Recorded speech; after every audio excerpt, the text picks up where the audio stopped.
सभी साथियों को जोहार। कार्डो चिपाई आदियो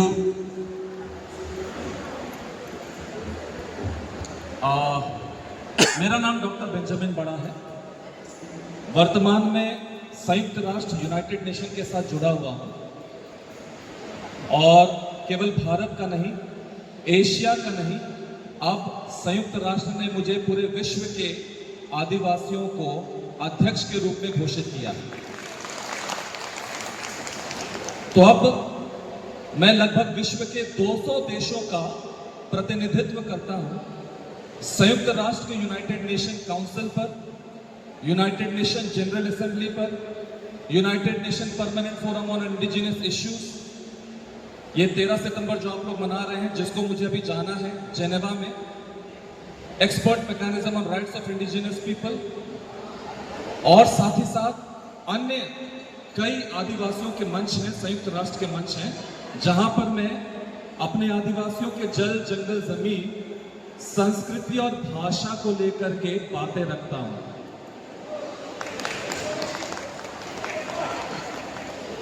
एक उदाहरण दूंगा।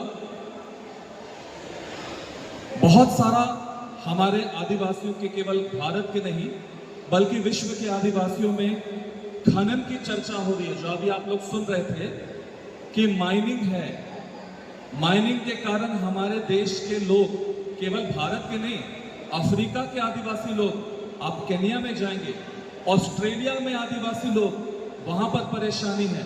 यहां तक कि अमेरिका के आदिवासी लोग जो वहां के आदिवासी हैं, नॉर्वे के आदिवासी लोग जो वहां ठंड के इलाके में बर्फीली पहाड़ों में रहते हैं, वहां के लोग भी माइनिंग के वजह से और अन्य इंफ्रास्ट्रक्चर जो प्रोजेक्ट आ रहा है सरकारों की तरफ से ला रहे हैं, उसके लिए बहुत परेशान है। मैं आपको कुछ बतलाना चाहता हूं। मेरे इतने सारे भारत के आदिवासियों के प्रतिनिधि लोग आ करके माइनिंग के बारे में, एजुकेशन के बारे में, शिक्षा के बारे में, संस्कृति के बारे में, भाषा के बारे में बतला रहे हैं। हर जगह एक ही समस्या है और वो समस्या ये है कि हम भारत के आदिवासी नहीं बल्कि दुनिया के अलग अलग देश के आदिवासी लोग अपनी संस्कृति और अपनी पहचान को भूलते चले जा रहे हैं। वैश्विकता, जिसको हम लोग अंग्रेजी भाषा में बोलते हैं कंज्यूमरिज्म। मैं दिल्ली विश्वविद्यालय यानी दिल्ली यूनिवर्सिटी में प्रोफेसर हूं और मैं किस चीज का प्रोफेसर हूं? मैं बिजनेस मैनेजमेंट का प्रोफेसर हूं। मैं बिजनेस सिखाता हूं कि बिजनेस कैसे किया जाता है, व्यवसाय कैसे किया जाता है, और उस व्यवसाय से हमारे आदिवासियों को क्या क्या समस्याएं आती हैं, ये मैं पढ़ाता हूं। तो मुझे पूरा ज्ञान है।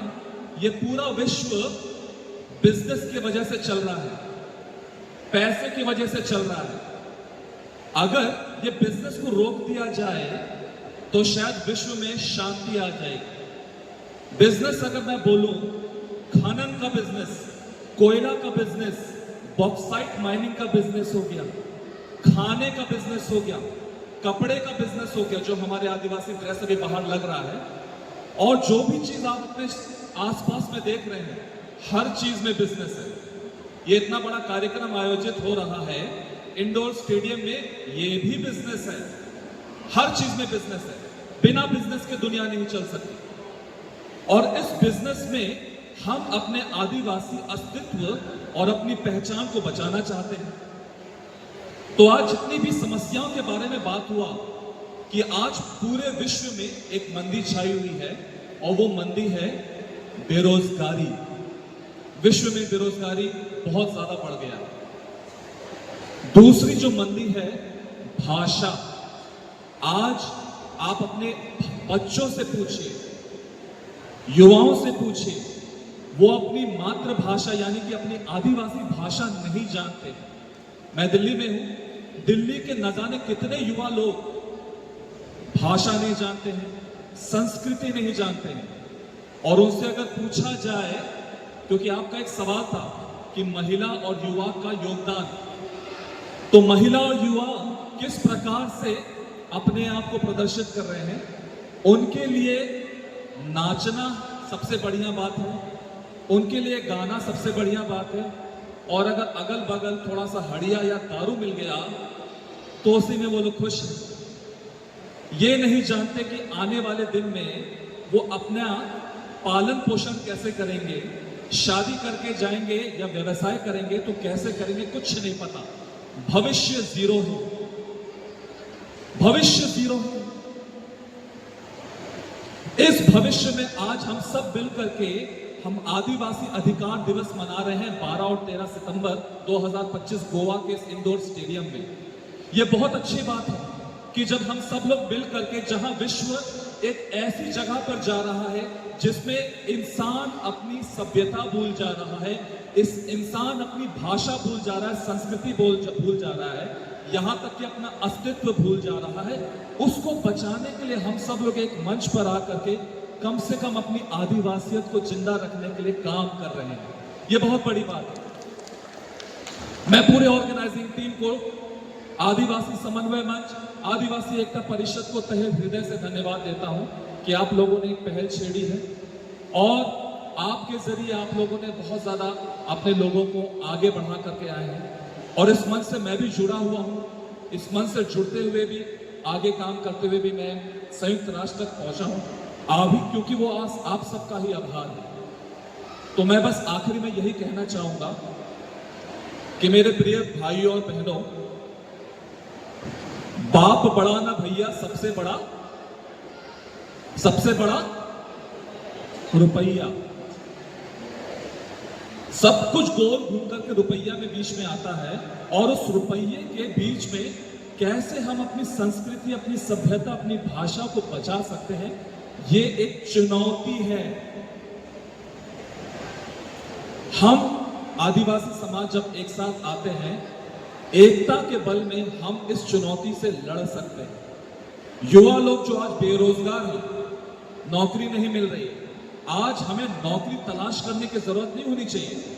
आज युवाओं को यह सोचना चाहिए कि हमें नौकरी दूसरों को कैसे दें, हम ऐसा क्या करें कि हम मालिक बने। हम स्वयं में हम मालिक हैं। जल हमारा है, जंगल हमारा है, जमीन हमारा है। कमी है तो किस चीज की कमी है? कमी है तो सोच की कमी है। कैसे करना है? मैं गुजरात के आदिवासियों की बहुत तारीफ करना चाहूंगा। वहां के युवा लोग व्यवसाय के साथ साथ अपनी आदिवासी अस्मिता, सभ्यता, संस्कृति को बचाते हुए आगे चल रहे हैं। एक तरफ मालिक बनकर के बिजनेस और पैसा भी कमा रहे हैं और दूसरी तरफ अपने समुदाय के लिए पैसा दे रहे हैं, संस्कृति को बचाने के लिए दे रहे हैं, भाषा को बचाने के लिए काम कर रहे हैं। ये मॉडल रखना है और यही मॉडल पे हमें काम करना है। नॉर्थ ईस्ट के मेरे आदिवासी भाई लोग, मुझे 2 मिनट और दीजिएगा। नॉर्थ ईस्ट के मेरे आदिवासी भाई लोग, इनके पास कला जो है, हाथ में कपड़े बनाने की कला है, बैम्बू का कला है और भी अन्य अन्य व्यंजनों का कला है, ट्रेडिशनल आइटम और फूड्स का बहुत ज्यादा कला है। उसको हमें आगे ऊपर उठाने की जरूरत है, मिल करके काम करने की जरूरत है। एक साथ टीम में काम करेंगे तो एक साथ मिल करके हम लोग आदिवासी समाज को आगे बढ़ाएंगे।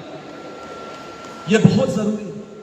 छत्तीसगढ़ के आदिवासी लोग, झारखंड के आदिवासी, मध्य प्रदेश के आदिवासी और उड़ीसा के मेरे आदिवासी भाई लोग, आप लोगों के पास खनिज संपदा से लेकर के ना जाने क्या क्या चीजें नहीं है। मिल करके काम करेंगे तो आप क्या, मैं खुद स्वयं आपकी मदद करूंगा।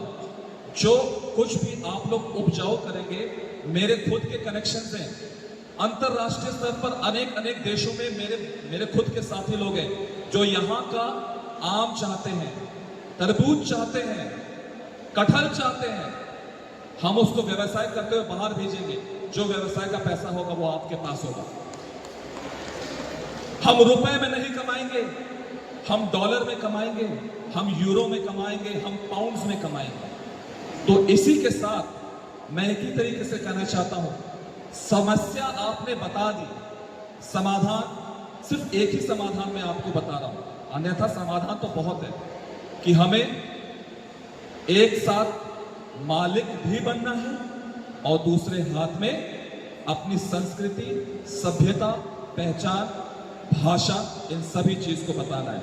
इसी के साथ बहुत बहुत जोहार, जय आदिवासी। बहुत बहुत धन्यवाद आप बेंजामिन जी बाड़ा।